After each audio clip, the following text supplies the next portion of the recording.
I wasn't born blind. I could see easily, and I had perfect vision. I didn't even need to wear glasses. But when I got into a relationship with the guy of my dreams, I was too scared he would cheat on me because it happened to me so many times before. So when I began to suspect he was cheating, I pretended to be blind to catch my boyfriend. It was a huge mistake. But before I go on, make sure you like and subscribe and hit that notification bell. If you do, your crush will finally like you back. Trust me, it works.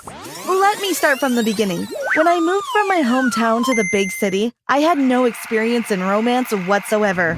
I had never had a boyfriend, not a real one at least. I moved for a job opportunity to the city, and when I started work, I was very nervous and excited. It was also new and strange and unusual, but I couldn't wait to get out into the big wide world and maybe find love. Well, at work, I was in the office, and this handsome guy approached me. He said his name was Jason, and he would like to welcome me to the company. He was so kind and funny, and I'm embarrassed to say this, but I fell in love with him immediately. You see, I'm such a hopeless romantic. All those cheesy movies you roll your eyes over, I love them. And so when this handsome guy spoke to me on my first day on the job, acting so nice and funny, I thought this was my moment. This was the moment when I met the guy of my dreams, when we would start dating, and when some unknown obstacle would get in our way, but we would rise above the occasion because our love was that strong. Yeah, I was pretty naive. Every day, I was so terrified to go to work because I knew I would see Jason, and I was afraid I would make a fool of myself. I remember when I was in the break room getting some coffee when he came up behind me and said, "Hi." That's all, just a small hi. But me, being the clumsy girl of the office, spilled all my coffee on my shirt. I didn't even give him time to react. I bolted out the door and ran straight home. I guess my boss felt sorry for me, so he didn't reprimand me the next day when I apologized for leaving without notice. I for sure thought Jason didn't like me. He was just being nice, that's all. Why would he like a girl like me who was awkward and ugly and clumsy? At this point, I sort of let go of the romantic fantasy and accepted we would never be together. He was way out of my league. But then, I had the shock of my life when he asked me out. He did it so casually. I was sitting at my desk filing up some reports when out of nowhere he appeared at my side. "Hey," he began, "do you want to go out with me this weekend?" I was too stunned to speak. But then, thankfully, my brain caught up and I stuttered out a response. Yes, I managed. He chuckled, set a time, set a location, and that was that. We were going out. I was ecstatic and terrified at the same time. But when we started dating, it was the best time of my life.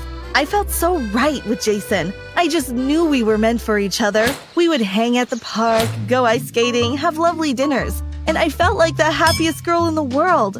Of all the girls out there, he chose me. I was incredibly lucky. Alas, being the dumb girl that I was, I had to go and ruin it all. Other girls at the office started talking to Jason, chatting with him, flirting, and I was so jealous. I was practically livid. I knew they were prettier than me, and they probably wondered why Jason was with a girl like me. But that didn't mean they had the right to flirt with Jason, to steal him from me. There was this one girl, Amanda, who was especially annoying. She would talk to him right in front of me sometimes, just to spite me. But I didn't want to complain because I didn't want to be that jealous girlfriend. She really got close to him, and I would see them at work, laughing and talking. She was obviously flirting with him. She would flip her hair, let out a high-pitched giggle, pat his shoulder, and I couldn't take it anymore. I confronted Amanda. I told her to back off, to leave my boyfriend alone. He was mine. But she just smirked at me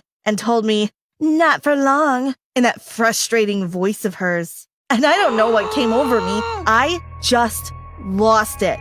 I leapt at her, grabbing her hair, screaming out, clawing at her skin. I wasn't a violent person, or at least I never used to be.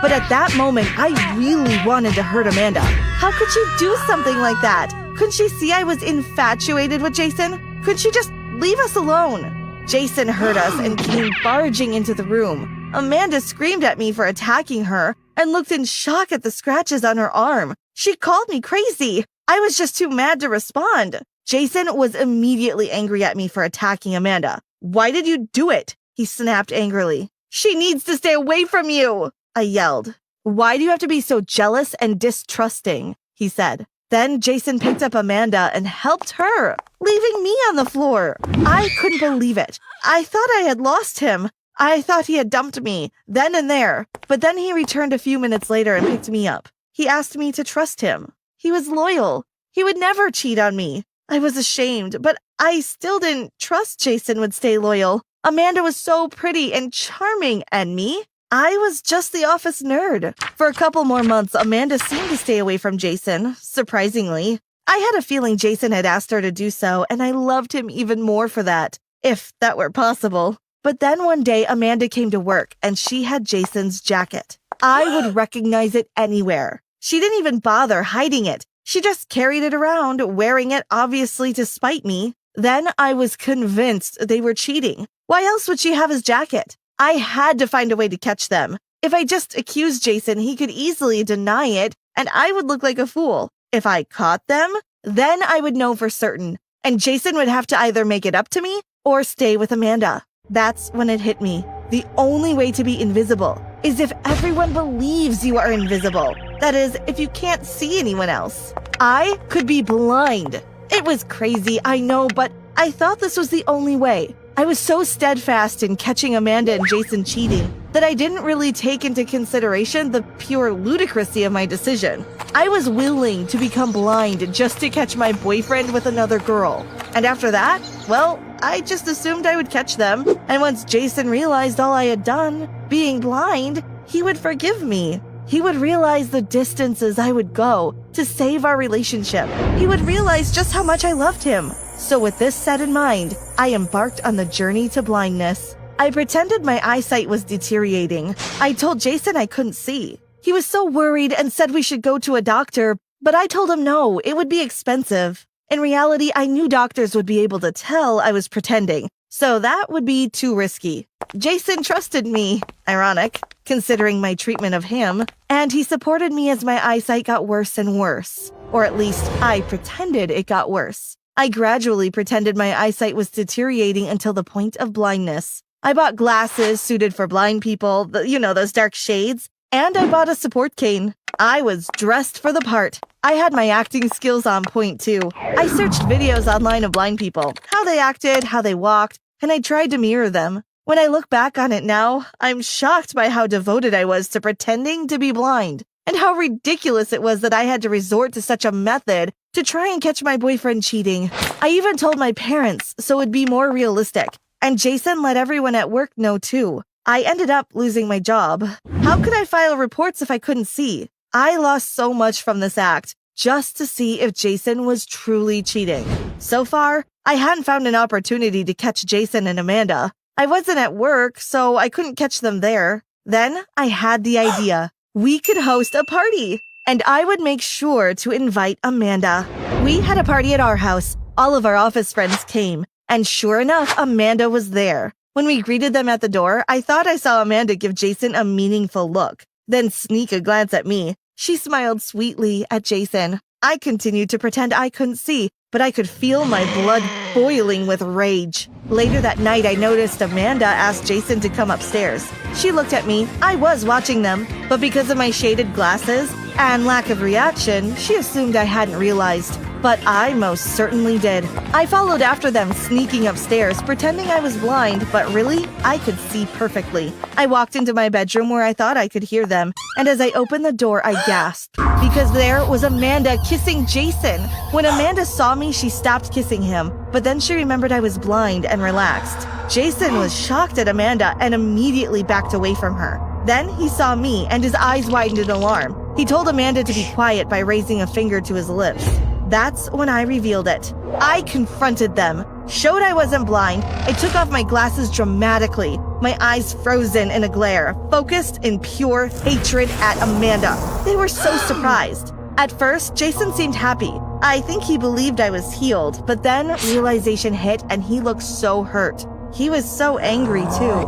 "What is wrong with you?" he asked in incredulity. "I knew you were cheating on me," I accused. "No, I wasn't. Amanda kissed me. I tried to push her away." "What?" I asked, confused. But what about the jacket? What? The jacket! I jabbed a finger in Amanda's direction. I saw you wearing Jason's jacket before.